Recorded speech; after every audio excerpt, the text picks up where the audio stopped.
नमस्कार, आप देख रहे हैं न्यू यॉर्क सिटी और मैं आपके साथ नीलम चौधरी। आप देख रहे हैं हमारा खास कार्यक्रम जीवन दृष्टि। आज हम बात करेंगे पंडित रमेश सेमवाल जी से। आज जैसा कि आप सभी जानते हैं, आज नववर्ष 2021 का पहला दिन है। इसी विषय में हम बात करेंगे पंडित रमेश सेमवाल जी से।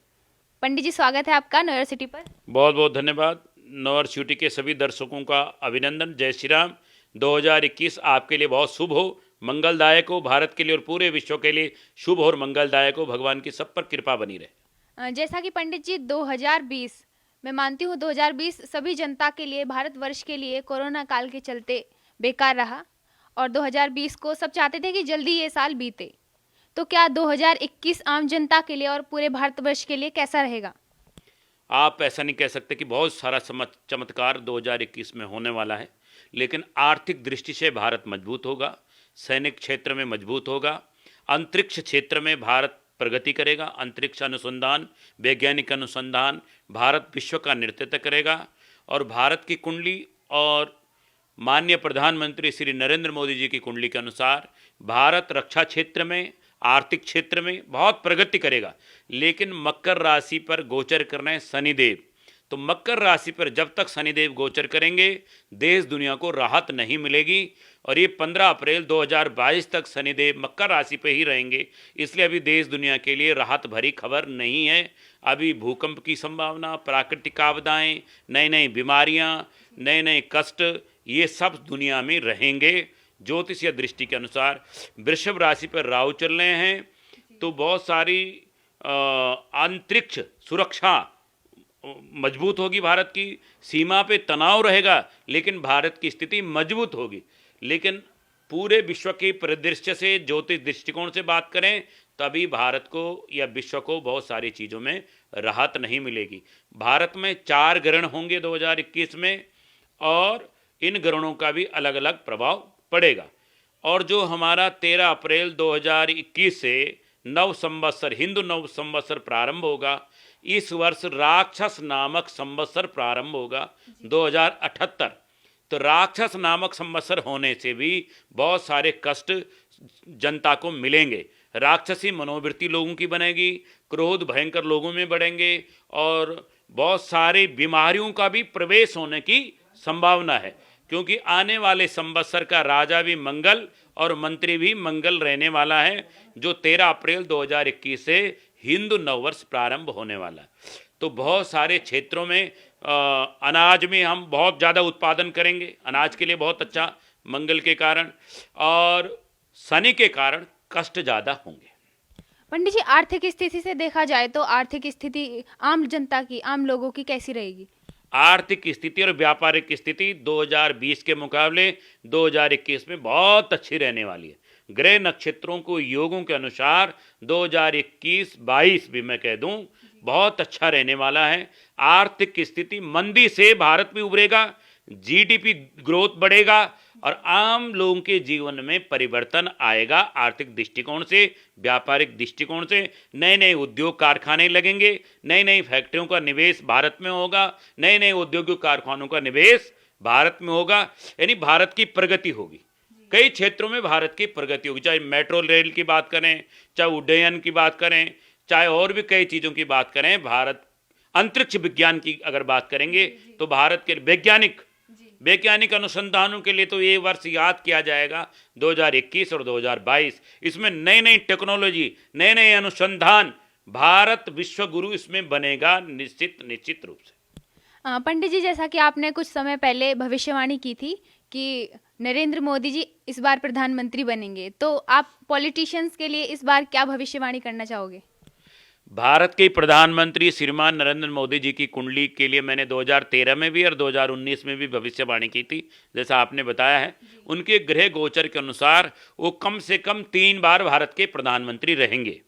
और मोदी जी की कुंडली में महालक्ष्मी योग, गज केसरी योग, शुक्र शनि का योग, पंचम में राहु, एकादश भाव में सूर्य बुध केतु का योग है, और वृश्चिक लगन, वृश्चिक राशि, तो कठोर फैसले लेने वाले प्रधानमंत्री हैं। क्योंकि वृश्चिक लगन है, वृश्चिकी राशि है प्रधानमंत्री जी की, चंद्रमा की महादशा भी उनकी कुंडली में चल रही है। तो बहुत ही शानदार योग मोदी जी की कुंडली में है। वो अभी और कठोर फैसले लेंगे जो देश के लिए शुभ होंगे। न चीन भी डरेगा और पाकिस्तान भी डरेगा भारत से। मोदी जी की कुंडली सब पर भारी पड़ने वाली है, तो मोदी जी के लिए बहुत अच्छा समय है। अमित शाह जी को अपने स्वास्थ्य पे ध्यान देना होगा। केंद्रीय मंत्री रमेश पोखरियाल निशंक के लिए शानदार वर्ष रहने वाला है। राजनाथ सिंह जी और अपने मंत्रालय में अच्छा करेंगे। राहुल गांधी जी का भविष्य बहुत अच्छा नहीं कहा जा सकता है। अखिलेश यादव का भी भविष्य अच्छा नहीं। यूपी में पुनः भारतीय जनता पार्टी की सरकार आएगी। योगी आदित्यनाथ पुनः मुख्यमंत्री उत्तर प्रदेश के बनेंगे। उत्तराखंड में मुख्यमंत्री बदले जाने की संभावना 2022 में बनती है। जी जी, शुक्रिया। पंडित जी, एक सवाल है कि कुछ लोग जो हैं नए वर्ष स्टार्ट होने, जब नए वर्ष की शुरुआत होती है तो कुछ लोग बुराइयों को छोड़कर अच्छाइयाँ अपनाते हैं, तो आप लोगों को क्या कहना चाहोगे कि किन बुराइयों को छोड़ना चाहिए आम जनता को और किन अच्छाइयों को अपनाना चाहिए नए वर्ष में? बहुत अच्छा प्रश्न आपने किया। जैसा कि 2000 वर्ष चल रहा है, ईसाई वर्ष प्रारंभ हुआ है 2021, आज जनवरी का पहला दिन है, तो मैं यही कहना चाहूँगा संपूर्ण लोगों से, विशेषकर युवाओं से, कि स्वामी विवेकानंद ने कहा था कि आप संसार के सर्वश्रेष्ठ व्यक्ति हैं, ये मानकर चलो। तो हम सबको ये पॉजिटिव उसमें चलना चाहिए, सतोगुण हमारे अंदर आने चाहिए, अच्छाई हमारे अंदर आनी चाहिए।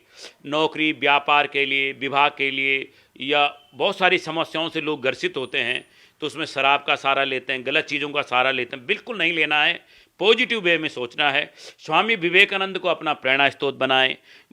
जो हमारे स्वतंत्रता संग्राम सेनानी हैं, भगत सिंह, चंद्रशेखर आज़ाद, सुभाष चंद्र बोस, इनको अपना प्रेरणा स्रोत बनाएं और इनके अनुसार ही चलें, अच्छाई पर चलें। हम संसार के सर्वश्रेष्ठ व्यक्ति हैं और तब तक मत रुको जब तक अपने कार्य को पूरा न कर लो। रुकना नहीं, झुकना नहीं, आगे बढ़ना है। और जो विनोबा भावे जी ने कहा था, simple living and high thinking, सादा जीवन उच्च विचार, और तब होगी आपकी प्रगति। तो हमेशा अच्छाई पर चलो, पॉजिटिव सोचो, क्रिया शक्ति, ज्ञान शक्ति और हनुमान जी की पूजा। युवाओं के लिए श्री हनुमान जी की पूजा बहुत ही अच्छी रहने वाली है। हनुमान जी अष्ट सिद्धि, नवनिधि, ब्रह्मचर्य, तेज, बल, आयुष्य, यश, सब कुछ अगर लेना हो और शरीर को बलवान बनाना हो, शतोगुण लेना हो, बुद्धिमान बनना हो, तो श्री हनुमान जी की आराधना, उपासना युवाओं को विशेष रूप से करनी चाहिए और हमेशा शतोगुण सोचना चाहिए। जिस घर में शराब, कबाब का प्रवेश होता है, वहाँ की संतान बिगड़ जाती है, वहाँ का सब कुछ बर्बाद हो जाता है। आप जरूर शराब पी के खुश हो सकते हैं, कबाब खा के खुश हो सकते हैं, लेकिन आपको पता है उससे आपकी संतान, लक्ष्मी का प्रवेश आपके घर में नहीं आएगा, तो लड़ाई होगी, घरों में झगड़े होंगे, पति पत्नी का विवाद बना रहेगा, माता पिता का वो बच्चा सम्मान नहीं करेगा जो गलत चीज़ों का प्रयोग करता है। बिल्कुल उस घर में शतोगुण नहीं रहता। जहाँ सुमति तहाँ संपत्ति नाना, जहाँ कुमति वहाँ विपत्ति निधाना। तो इसलिए भगवान प्रभु श्री राम से अच्छे गुण लो, प्रभु कृष्ण से अच्छे गुण लो, प्रभु हनुमान जी से अच्छे गुण लो, स्वामी विवेकानंद जी से सीखो। अपना आइकॉन महापुरुषों को बनाओ। भारत वर्ष वह भूमि है जहाँ ज्ञान की भूमि है, तपस्या की भूमि है, भक्ति की भूमि है, जहाँ स्वामी विवेकानंद जी पैदा हुए, जहाँ आदि गुरु शंकराचार्य जी पैदा हुए। जब 8 साल का बालक चलता है, पूरे विश्व में भारत की संस्कृति को पहुंचा देता है। 4 पीठ शंकराचार्य जी स्थापित कर देते हैं और फिर अल्पायु में वो स्वर्ग धाम चले जाते हैं और वेद, वेदांत, धर्म, दर्शन हमारे लिए छोड़ जाते हैं। तो हमें ऋषि मुनियों का ये देश है, हमें आदि जगत गुरु शंकराचार्य जी पर के प्रेरणा पे चलना है, हमें स्वामी विवेकानंद से प्रेरणा लेनी है, हमें शतोगुण में रहना है, हनुमान जी से प्रेरणा लेनी है, युवाओं को शक्तिशाली बनना है, बुद्धिमान बनना है। तो नव वर्ष नव चेतना का, क्रिया शक्ति, ज्ञान शक्ति को आगे बढ़ाते हुए कर्म शक्ति और विवेक के अनुसार आगे चलो। भक्ति में जीवन जियो, माता पिता का सम्मान करो, गौ, गंगा, गीता, गायत्री, गोपाल जो भारतीय संस्कृति के मीन मान बिंदु हैं, इस पे चलकर हम भारत को नई दिशा दे सकते हैं और अपने जीवन को भी भागवत गीता से, श्री रामचरितमानस से, पुराणों से, वेदों से बहुत कुछ हम सीख सकते हैं। गुरुजनों की शरण में जाकर के ऋषि ग्रहों को भी बल मिलता है। अगर आप पिता के पैर छूते हैं तो सूर्य प्रसन्न होते हैं, अगर आप माता के पैर छूते हैं तो चंद्रमा प्रसन्न होता है, भाई से संबंध ठीक रखते हैं तो मंगल ठीक होता है, बहन, बेटी, बुआ के साथ संबंध ठीक रहते हैं तो बुद्ध ठीक होता है, गुरुजनों के पास जाते हैं, भागवत गीता, श्री रामचरितमानस पढ़ते हैं तो बृहस्पति ठीक फल देते हैं, पत्नी का और स्त्री जाति का सम्मान करते हैं तो शुक्र अच्छा फल देते हैं, नौकरों का, छोटे लोगों का, गरीबों की सेवा करते हैं तो शनि अच्छा फल देते हैं, गाय माता का, गरीबों का, बीमारों की सेवा करते हैं तो राहु केतु अच्छा फल देते हैं। तो ग्रह भी हमारे रिश्ते नाते से जुड़ते हैं, जीव जंतु की सेवा करने से शनिदेव और राहु देव अच्छा फल देते हैं। तो जब हम पॉजिटिव उसमें रहते हैं, पॉजिटिव ऊर्जा में रहते हैं तो परमात्मा।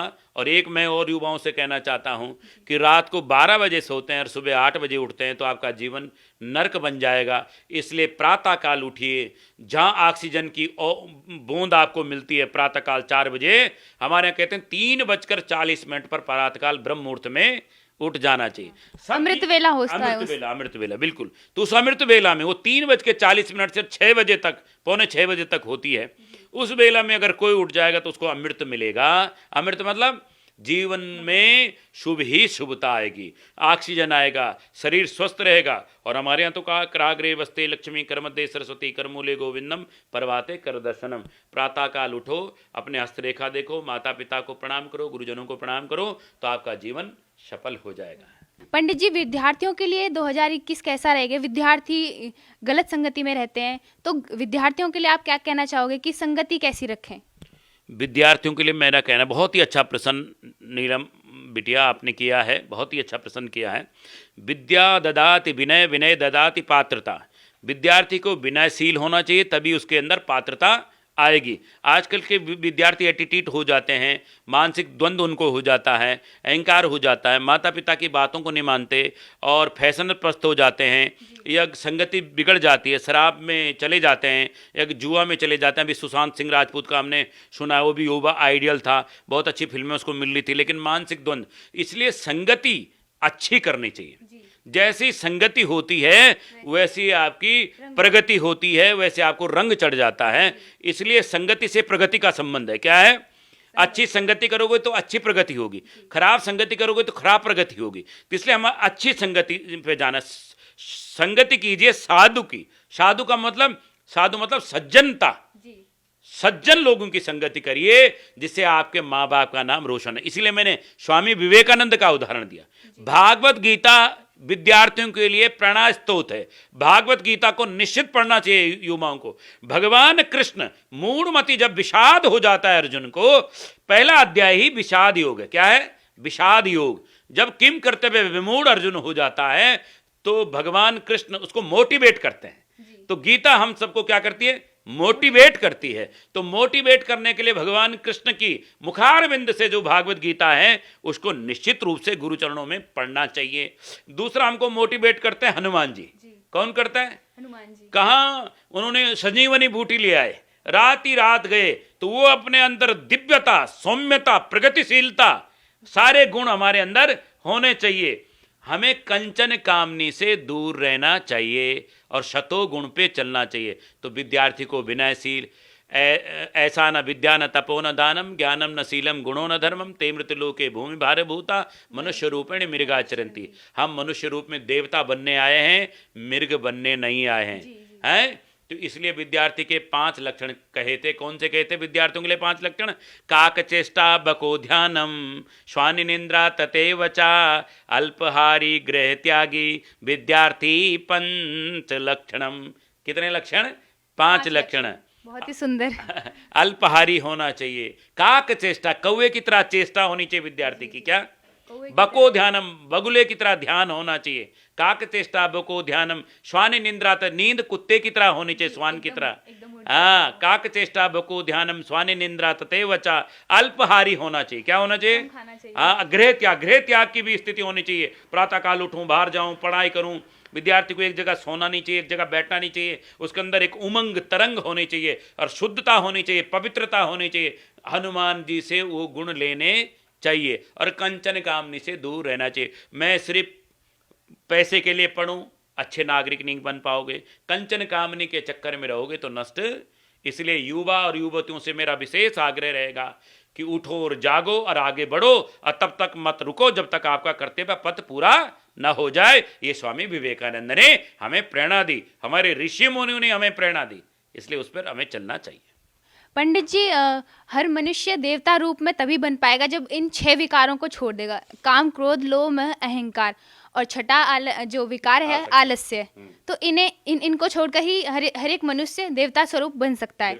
तो इस विषय में आप क्या कहना चाहोगे? मैं ये कहना चाहता हूँ कि क्योंकि मनुष्य को रंगत चढ़ती है एक दूसरे की, जैसी रंगत जैसी संगत वैसी रंगत। हाँ, तो इसलिए राजा जनक का उदाहरण हमारे पास है श्री रामचरितमानस में।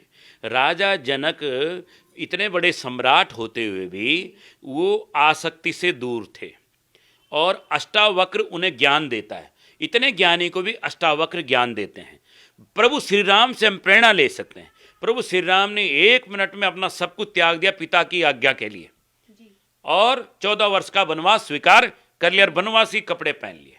हम जहां नाम और फेम के चक्कर में पड़ेंगे, लालच के चक्कर में रहेंगे और कुछ न करके सब कुछ मिल जाए, ऐसा तो हो नहीं सकता। ये हो नहीं सकता। इसलिए ये विकार क्यों कही आपने? काम, क्रोध, लोभ, मोह, आलस्य, आसक्ति, ये हमारे अंदर ये विकार इसलिए हैं कि हमारे जीवन को नष्ट कर देते हैं। इसलिए हमारे विकार नहीं होने चाहिए, विकार रहित जीवन होना चाहिए। जब ये विकार हमारे जीवन में आते हैं तो हमारा जीवन नष्ट हो जाता है। जब हम निर्विकार बन जाते हैं, क्या बन जाते हैं? निर्विकार, कि कि मुझे ये करना है, मुझे ये अच्छाई पे चलने, तो अपना प्रेरणा स्तोत्र बनाना चाहिए प्रभु श्री राम को, प्रभु श्री कृष्ण को। तब ये विकार स्वयं समाप्त हो जाएंगे। आप दूसरे के लिए आइडियल बनो। क्या बनो? आइडियल। दूसरे के लिए, और मोटिवेट हो, कहीं से भी मोटिवेट हो सकते हैं। जहां आपके जीवन में अच्छाई मिलती हो। अर्जुन को क्या दिखाई दे रहा है? मछली की आंख दिखाई दे रही है। क्या दिखाई दे रही है? तो अपनी दृष्टि को दिव्य बनाइए, तब कृष्ण आपका साथ देंगे। अपने सृष्टि को दिव्य बनाइए, तब प्रभु श्री राम कृष्ण आपके साथ देंगे। लेकिन जब आप विकारी बन जाएंगे, पुरुषार्थ नहीं करेंगे, पुरुषार्थ तो करना ही पड़ेगा। और गीता भी हमें 3 योग सिखाती है, ज्ञान योग, भक्ति योग और कर्म योग। क्या? ज्ञान योग, भक्ति योग और कर्म योग। इन तीनों को साथ लेकर के समन्वय बना करके आगे बढ़ना। कुछ लोग कहते हैं, युवा लोग, ये तो पोंगापंथी है ज्योतिष। ये हमारे ग्रह नक्षत्रों के अनुसार जिस समय हमारा जन्म हुआ है, जिस घड़ी, जिस पल, जिस नक्षत्र में, जिस समय, जिस चरण में नक्षत्र के आपका जन्म हुआ है, निश्चित रूप से जड़ चेतन सब पर ग्रह नक्षत्रों का फल पड़ता है। निश्चित रूप से उनकी जो किरणें रेंज निकलती है, जैसे जून के महीने ठीक 12 बजे आप छत पे नहीं ज्यादा देर रह सकते, सूर्य की रेंज इतनी ज्यादा होती है। जी, बिल्कुल भी नहीं। और जनवरी के महीने में आप 2 बजे भी छत पे रह सकते हैं। तो समय काल खंड अलग अलग। जनवरी के महीने में ग्रह नक्षत्र अलग फल देंगे। पूर्णिमासी को किसी का जन्म होगा तो उसको अलग फल मिलेगा, अमावस का जन्म होगा तो उसको अलग फल मिलेगा। तो ग्रह नक्षत्र भी फल देते हैं, अध्यात्म भी फल देता है, पूजा पाठ से भी अच्छा फल मिलता है, निगेटिविटी नष्ट हो जाती है, गंगा स्नान से भी निगेटिविटी दूर हो जाती है, और गौ सेवा से भी निगेटिविटी दूर हो जाती है। अन्न जैसा खाओ अन्न वैसा हो मन। आप देखना, जो लोग मांस मदिरा खाते हैं, जिनके घरों में बनता है या जो खाते हैं, उनके मनोविकार खराब रहेंगे निश्चित कितनी भक्ति वो कर लें। लेकिन जो आलू पराठा खाता है या और अच्छी चीजों को खाता है, सतोगुणी चीज, उसका मनोविकार कितना शुद्ध रहेगा। जो शराब पी लेता है उसके अंदर दुर्गंध आएगी, उसके अंदर पॉजिटिविटी नहीं रहेगी, माँ बाप को कुछ नहीं समझेगा, क्योंकि उस शराब ने राहु का प्रवेश उसके शरीर में कर दिया है। उसके अंदर नकारात्मक कीटाणु का प्रवेश हो चुका है। जैसे आपने किसी जानवर को मारा, उसको खाया, उस जानवर ने क्या क्या खाया होगा, उसके अंदर कितने अवगुण होंगे, वो किस प्रकार का प्राणी भगवान ने पैदा किया है, उसी प्रकार के उसके अंदर लक्षण थे। और वो एक मनुष्य ने खा लिया जो देवता बनने की शक्ति रखता है, लेकिन वो जानवर को खा रहा है, तो वो मनुष्य भी जानवर की श्रेणी में आ गया जी। तो इसलिए हमें, वो साक्षात जानवर है, चलता फिरता धरती पे मनुष्य रूप में क्या है? जानवर है। इसलिए श्लोक कहा ना, ऐसा न विद्या न तपो न दानम शीलम गुणो न धर्मम ते मृत्यु लोके भूमि भार भूता मनुष्य रूपेण मृगा चरंती। तू मनुष्य रूप में मृग है, जबकि भगवान कृष्ण कहते हैं मनुष्य रूप में देवता बनो, देवत्व के गुणों को अपना। और देवता तभी बन सकते हैं जब हम इन 6 विकारों को त्याग दें। काम क्रोध, न काम हो, न क्रोध हो, न लोभ हो, न मद हो, न अहंकार हो, न आलस्य हो। बहुत बहुत धन्यवाद पंडित जी, आपने हमें अपना कीमती समय दिया। जैसा कि सभी जानते हैं 2021 पूरे भारतवर्ष के लिए अच्छा होगा, पंडित जी ने भविष्यवाणी की है। और राजनीति की हम बात करें तो प्रधानमंत्री नरेंद्र मोदी जी के लिए तो बहुत ही अच्छा होगा और भारतवर्ष के लिए विकास को एक नई गति प्रदान करेंगे।